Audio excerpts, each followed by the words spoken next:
तो इस वीडियो के अंदर हम बात करेंगे यूरिया फ्लोशीट के बारे में, यूरिया मैन्युफैक्चरिंग प्रोसेस के बारे में कि हमारा केमिकल इंडस्ट्रीज़ के अंदर यूरिया की फॉर्मेशन कैसे की जाती है, अमोनिया इंडस्ट्रीज़ के अंदर कैसे की जाती है। ठीक है, तो सबसे पहले हम इसकी केमिकल रिएक्शन की बात कर लेते हैं। जो यूरिया है हमारा, उसका केमिकल फॉर्मूला रहता है CONH2 और उसका होल ट्वाइस, या फिर आप इसको ऐसे बोल सकते हो NH2CONH2। ठीक है, तो इसकी केमिकल रिएक्शन देखते हैं। तो यूरिया की फॉर्मेशन के लिए हमें कार्बन डाइऑक्साइड और अमोनिया की ज़रूरत पड़ती है। ये दोनों मिलके हमारे अमोनियम कार्बोमेट बनाते हैं और आगे इसको दूसरी रिएक्शन के अंदर अमोनियम कार्बोमेट से ये यूरिया अलग किया जाता है और वाटर का अलग किया जाता है। तो दोनों का सेपरेशन किया जाता है। ठीक है, तो ऐसे हमारा यूरिया बनता है। तो इसके बाद हम बात करेंगे इसकी फ्लोशीट के बारे में। तो फ्लोशीट के अंदर आते हैं तो हमारा जो प्रोसेस है वो हमारा यहाँ से स्टार्ट है। ठीक है, इसके अंदर हमारे 1 मोल जो है वो कार्बन डाइऑक्साइड रहता है और 3 से 5 मोल जो है वो अमोनिया रहता है। जितना हमारा ये जो अमोनिया की परसेंटेज इसलिए ज़्यादा रखी जाती है ताकि यूरिया की हमारी जो क्वालिटी है वो अच्छी रहे। फर्टिलाइज़र के अंदर हमारा यूरिया होता है, उसकी फर्टिलाइजेशन के लिए, इम्प्रूवमेंट के लिए यूज़ किया जाता है। तो इसलिए अमोनिया ही है उसमें जो मेन इंग्रेडिएंट्स होता है। ठीक है, तो इसको जो है हम कंप्रेसर की सहायता से कंप्रेस करके दोनों को, अमोनिया और कार्बन डाइऑक्साइड को, हम यूरिया सिंथेसिस ऑटोक्लेव के अंदर ले जाते हैं।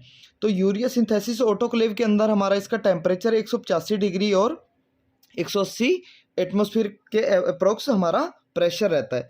तो यहाँ पे क्या है, ये दोनों मिलके यहाँ पे अंदर कैटलिस्ट की फॉर्म में ये रिएक्शन होती है और दोनों मिलके जो हैं ये रिएक्शन करते हैं जब, तो वहाँ पे एक्सोथर्मिक रिएक्शन होती है।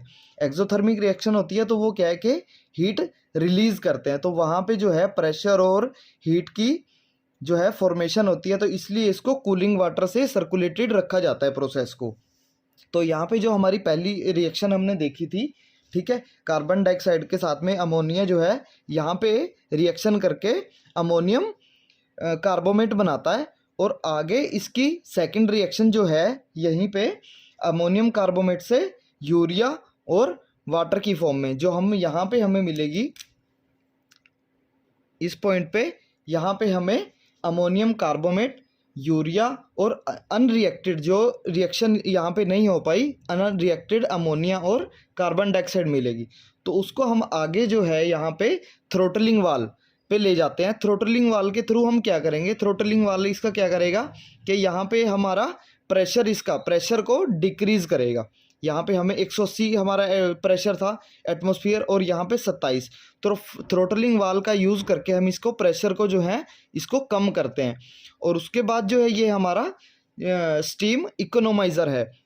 स्टीम इकोनोमाइज़र का काम क्या है कि जो हमारा वाटर है उसको ये क्या करेगा, स्टीम की फॉर्म में कन्वर्ट करेगा ताकि हमारा टेम्परेचर जो है 180 से, यहाँ पे 185 था, उससे 140 के अप्रोक्स जा सके। ठीक है, तो यहाँ पे हम उसको, यहाँ पे दोनों का टेम्परेचर और प्रेशर जो है कम कर लेते हैं।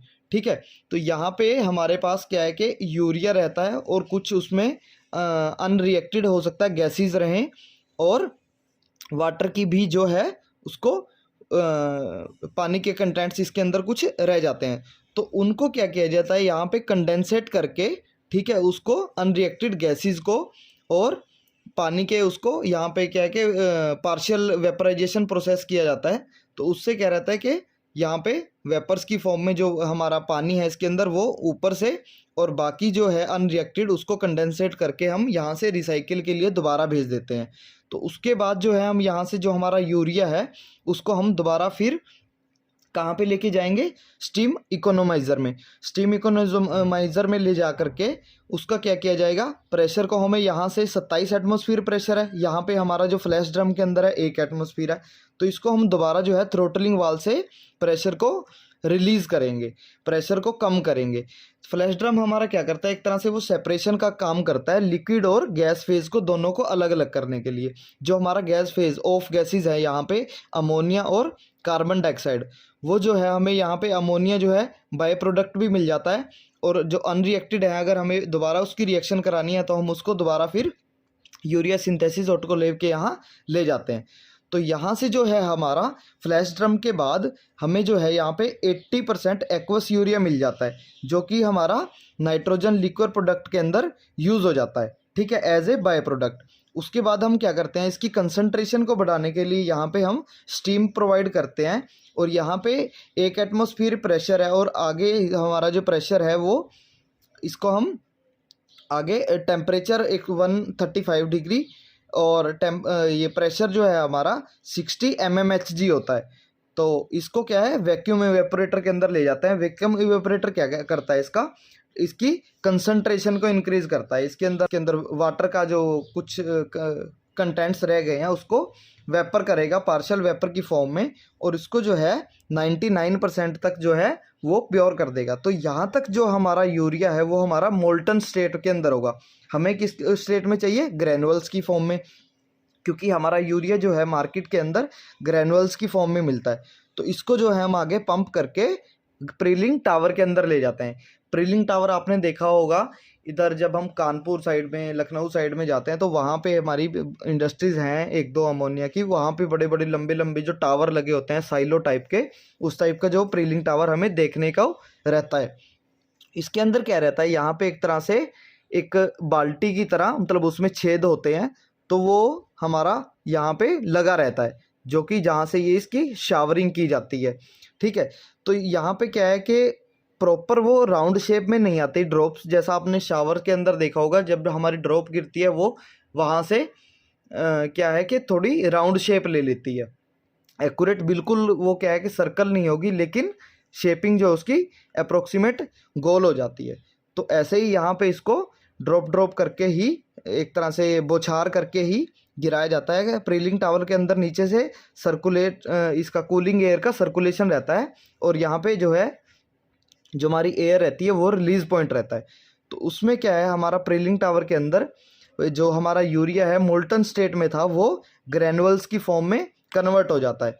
तो यहाँ से जो है हमारा यूरिया हमें ग्रैनुअल्स की फॉर्म में मिल जाता है, और उसको हम आगे बैग्स के अंदर पैक करके मार्केट के अंदर भेजते हैं। तो ये हमारा यूरिया की मैन्युफैक्चरिंग प्रोसेस के बारे में पूरी की पूरी डिटेल जानकारी होगी, ठीक है। तो मेरे YouTube चैनल को सब्सक्राइब करना, लाइक करना अगर आपको वीडियो अच्छा लगे। धन्यवाद।